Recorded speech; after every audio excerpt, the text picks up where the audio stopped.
আসসালামু আলাইকুম। একাকী পাকশালায় আপনাদের সবাইকেই স্বাগতম।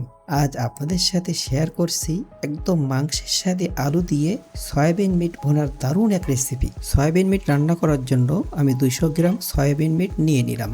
এখন গরম পানির মাধ্যমে এটা ভিজিয়ে রাখবো। গরম পানিতে ভিজিয়ে রাখলে ময়লাটাও চলে যাবে এবং এটা কিন্তু অনেক ফুলে উঠবে, যেটা রান্নার সময় দেখতে অনেক ভালো লাগবে। এখন আমি মশলাগুলো রেডি করছি। একটা বড় সাইজের রসুন ও এক টুকরো আদা নিয়ে হামানদিস্তায় আমি এটা ভালো করে থেতলে নিব।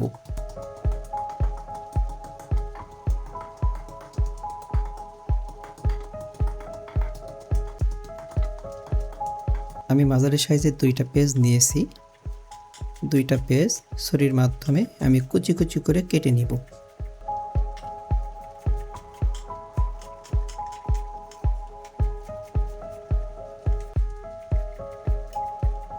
এখন কিছু কাঁচা মরিচ নিয়েছি। এগুলো দেশি মরিচ, এগুলো খেতে কিন্তু অনেক মজা এবং অনেক ঝাল।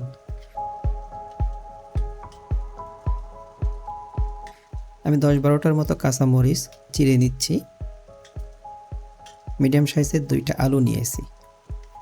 আলু কিন্তু ছোট ছোট করে আমি কেটে নিচ্ছি, যাতে সয়াবিন মিটের সাথে ভালোভাবে সেদ্ধ হয় এবং ছোট করে কাটলে খেতেও অনেক মজা হয়। আমি ছোট সাইজের 4টা টমেটো নিয়েছি। টমেটোগুলো ভালো করে কুচি কুচি করে কেটে নিচ্ছি।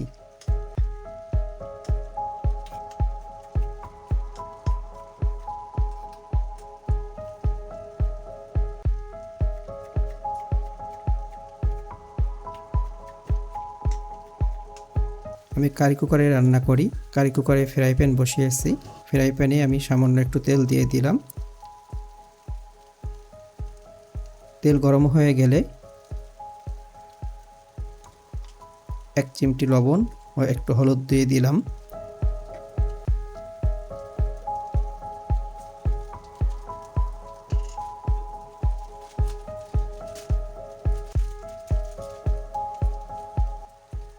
তেল ভালোভাবে গরম হয়ে গেলে আমি আলু কুচি করাগুলো ভালো করে ভেজে নিলাম।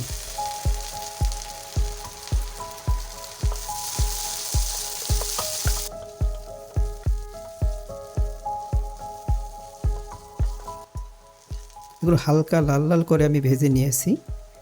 এইভাবে আলু ভেজে রান্না করলে কিন্তু খেতে অনেক মজা হয়। আমি আরও একটু সরিষার তেল অ্যাড করলাম। ওই তেলের ভিতরে আমি এখন কেটে রাখা পেঁয়াজ কুচিগুলো দিয়ে দিলাম। পেঁয়াজ কুচিগুলো ভালো করে নাড়াচাড়া করে নিচ্ছি।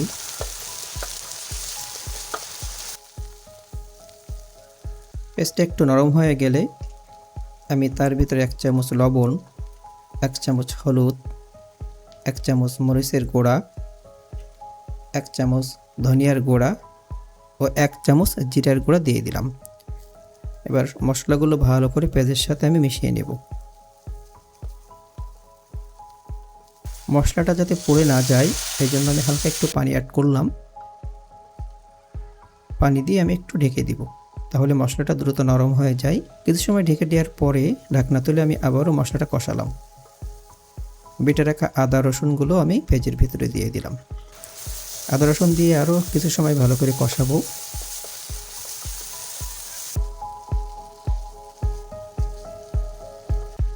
যখন তেলটা ছেড়ে দিবে তখন ওর ভিতরে আমি টমেটোগুলো দিয়ে দিলাম।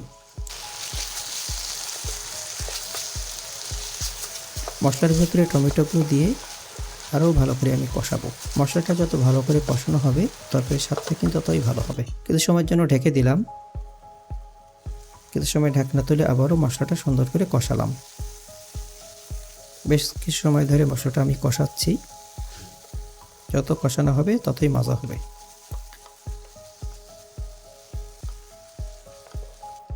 গরম পানিতে ভিজিয়ে রাখা সয়াবিনগুলো আমি এখন নিংড়িয়ে নিচ্ছি। পানিটা কিন্তু ভালো করে নিংড়িয়ে নিচ্ছি, তা না হলে কিন্তু রান্নার স্বাদ ভালো হবে না। দেখুন ভিজিয়ে রাখার ফলে কত বড় বড় হয়ে গেছে।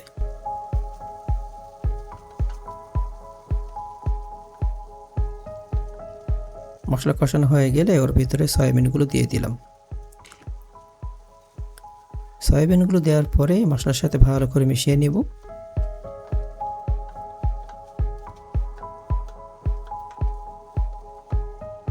বেশ কিছু সময় ধরে কষালাম। এরপরে ভেজে রাখা আলুগুলো দিয়ে দিলাম।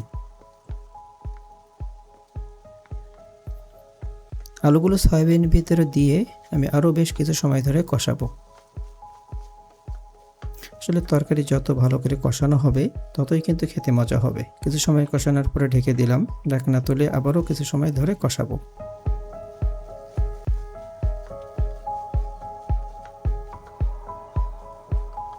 এরপরে কেটে রাখা মরিচগুলো আমি সয়াবিনের ভিতরে দিয়ে আরও ভালো করে মিশিয়ে নিচ্ছি।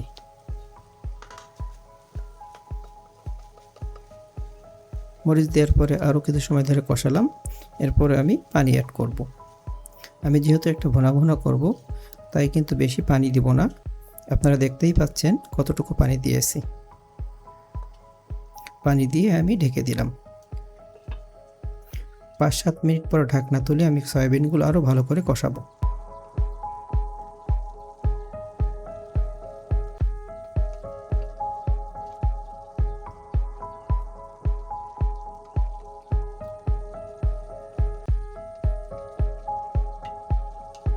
রান্না প্রায় শেষ। এখন আমি সয়াবিনের ভিতরে 1 চামচ ঘি দিয়ে দিব। ঘিটা দিলে কিন্তু খেতে অনেক মজা হয়। আপনারা বাসায় এইভাবে একটু ট্রাই করে দেখবেন। ঝটপট খুব দ্রুত এই মজার রান্নাটা করতে পারবেন। ঘি দেওয়ার পরে আমি ঢেকে দিলাম।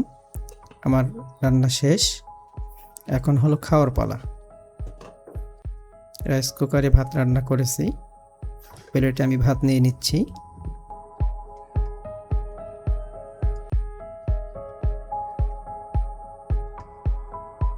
এখন প্লেটে আমি তরকারি উঠিয়ে নিচ্ছি। দেখুন রান্নাটা কতটা লোভনীয় হয়েছে, ভোনা ভোনা হয়েছে।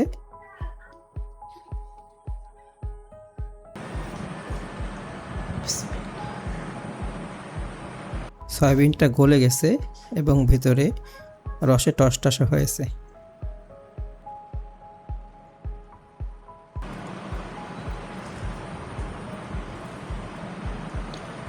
বিসমিল্লাহ। মাশাআল্লাহ, খেতে কিন্তু অনেক মজা হয়েছে। আলুটা সিদ্ধ হয়ে গেছে কিন্তু ভেঙে যায়নি, আস্তে আস্তে আছে। আসলে সয়াবিন মিট এবং আলু দিয়ে এইভাবে রান্না করে খেলে কিন্তু অনেক মজা হয়। ঝটপট আপনারা এই রেসিপিটি বাসায় ট্রাই করে দেখবেন। মাংস না থাকলেও কিন্তু মাংসের একটা ফিল পাবেন। আজ এ পর্যন্তই। পরবর্তী ভিডিও দেখার আমন্ত্রণ রইল। আর আজকের রান্নাটা কেমন হয়েছে প্লিজ সবাই কমেন্টে জানাবেন। আলহামদুলিল্লাহ।